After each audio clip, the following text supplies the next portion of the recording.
This is part one of the series Parallel and Perpendicular Lines. And as the title suggests, we're going to look at all the different types of interactions with lines, both parallel, perpendicular, and sometimes not either, but just intersecting lines. And we're going to start with parallel lines. Now this should be a fairly familiar concept to you, but let's begin. Parallel lines are simply lines in the same plane that don't intersect. And lines in the same plane, as we learned before, are coplanar lines. Now the way that it looks, let's say that we have something like a tissue box with all the square corners here, and these two lines would be parallel. If you take a look at this end of the box, this would be a plane, a representation of a plane, and these two edges, the lines containing those edges of the box, would be parallel. This line and this line would be parallel if you consider this face. Now you could also consider that a face isn't drawn. Let's take a diagonal drawn from here to here and from here to here. You would have a face inside there. In that case, this line and this line would be parallel because they are coplanar in that strange looking diagonal plane that cuts through the box. Same thing could be said of this line in the back here and this line up front. So all these vertical lines would be parallel to each other. Now we could do the same thing with the horizontal lines. This line and this line would be parallel because they're in this plane. And we could say that this line is parallel to that, this line is parallel to this line is parallel to that, and so on. So all the lines that are in the same plane that are going in the same direction are parallel. And because they're going in the same direction, they are non-intersecting lines. So this doesn't intersect with this, which doesn't intersect with this, and so on. Now you'll notice this line and this line are not in the same plane. If you take a look at this face here, you can clearly see that this line is cutting through the face. It's poking through the surface, this flat plane. If this plane goes on infinitely, this thing is pushing right through from top to bottom. So this line is going through this plane, but it's not in that plane. So these are non-coplanar lines, but the important thing here is that they also don't intersect. So these are non-coplanar lines that don't intersect. We've already talked about coplanar lines that don't intersect, and those are parallel. But non-coplanar lines that don't intersect, those have a different name. They're called skew lines. Skew lines are non-coplanar lines that don't intersect. So coplanar lines that do not intersect are parallel lines. Non-coplanar lines that don't intersect are skew. Therefore, this and this would be skew, or this and this would be skew. Any lines that are not coplanar and don't intersect would be skew lines. Now we've already talked about perpendicular lines, but just to complete the picture, if we take a look at this line and this line, these are two coplanar lines that intersect to form right angles, then these lines would be perpendicular.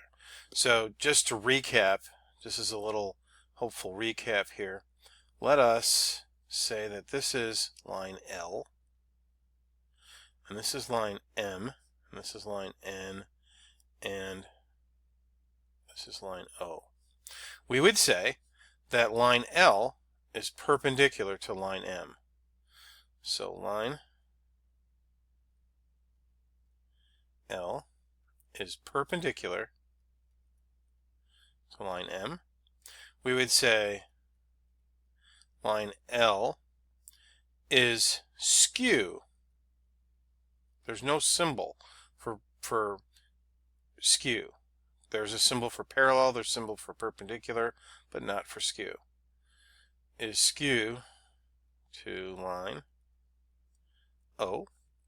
And then we would say line L is parallel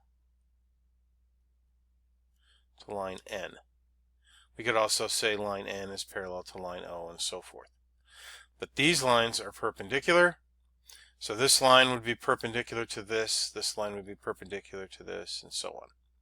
So just as a quick recap, this is how you would write these different lines are either perpendicular, skew, or parallel. Now we're going to consider a more general question. What if we have just a line and some random point that's not on the line? How do we determine perpendicularity and parallelism in that case? And what we would do is we would use what's known as the parallel postulate. And again, this is one of the first 5 Euclidean postulates that Euclid penned in his book The Elements many thousands of years ago. So this is one of the fundamental postulates that all of geometry is based upon. And it says, given a line, so if we have a line here, and a point not on that line, so this point up here, there is only one line that goes through the point that is also parallel to the first line.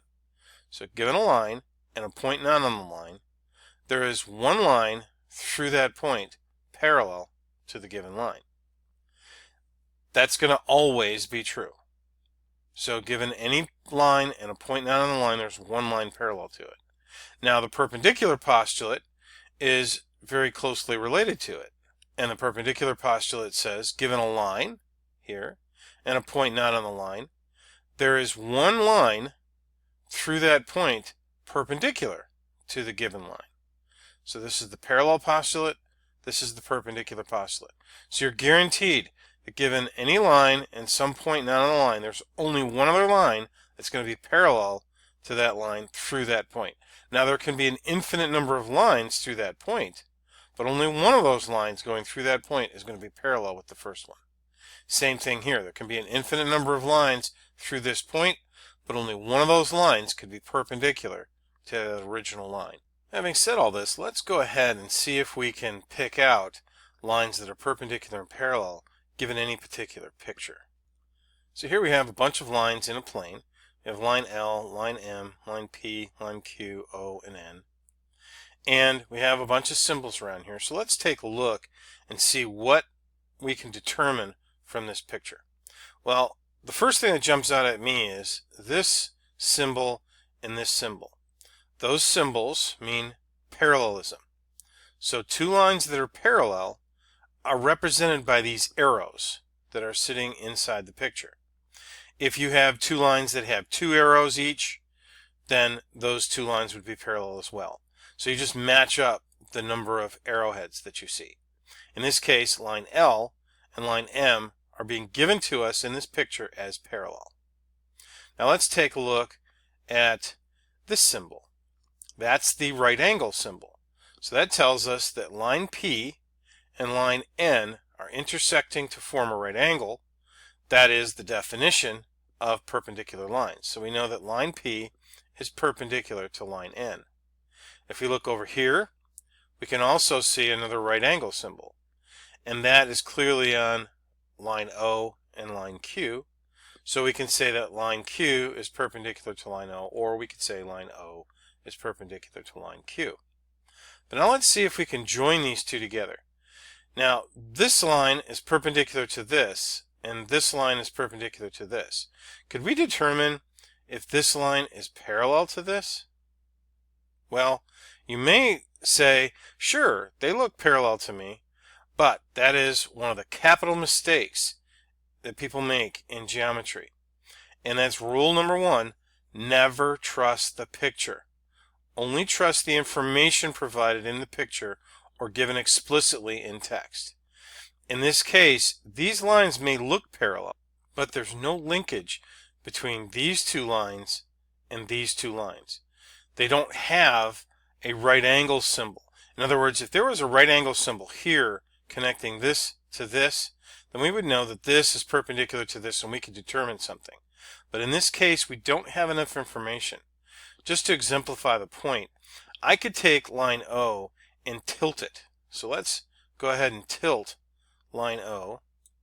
So I'm going to draw a tilted line O here, and then I could draw a line Q that's perpendicular to it. Now the only thing that's required is that this be a right angle. But as you can see, if this is line O, or line, this is line O, and this is line Q, then you can clearly see that they've been tilted, and this can't be parallel to that. But this would still be meeting the criteria. Since that's a right angle still, then this is still perpendicular to this, but clearly this is not parallel to that. You can't tell from the picture how tilted this line is to this line. So you got to be really, really careful about that. Now these two, they appear to be parallel, but that wasn't the key. The key was these little arrowheads. These arrowheads explicitly told us that this line is parallel to this. Likewise, take a look at P and Q. You can't tell that those two lines are parallel because, again, there's no linkage between this line and this line, or this line and this line. So you cannot tell that line P is parallel to Q. It may very well be, but you don't know that, so you cannot make that claim. So it's just a side note that will help you immensely when you try to interpret pictures, because you're not always going to be told explicitly. You're just going to be given a picture like this, and you're going to have to determine from the picture what to do and what is true and what is not true. So again, last time, never trust the picture. Always trust the information provided in the picture or given to you explicitly in text. Now we're going to start looking at situations in which more than two lines intersect. A line that intersects two or more coplanar lines is called a transversal. So this line here is a transversal to these two lines. Now we have no idea at what angles these guys are meeting. That's all we know, is that they intersect because they're coplanar lines. So these are coplanar lines that intersect two or more lines. So this is a transversal. Now, a situation sets up when we have a line intersecting two otherwise coplanar lines. We create a bunch of angles inside here. And there's going to be a relationship between these angles that have been created between this line and this line and this line. And those angles are so important that they've actually been given names. And we're going to be using them so often throughout the rest of this course that we really have to learn the distinction between these different angles and their names, because they are really going to be very, very important. But let's go ahead and end this video now. And I don't want to split these concepts. I want to have them all together in the same session. So I will talk to you in the next video, and we will look at these 4 different angle pairs together.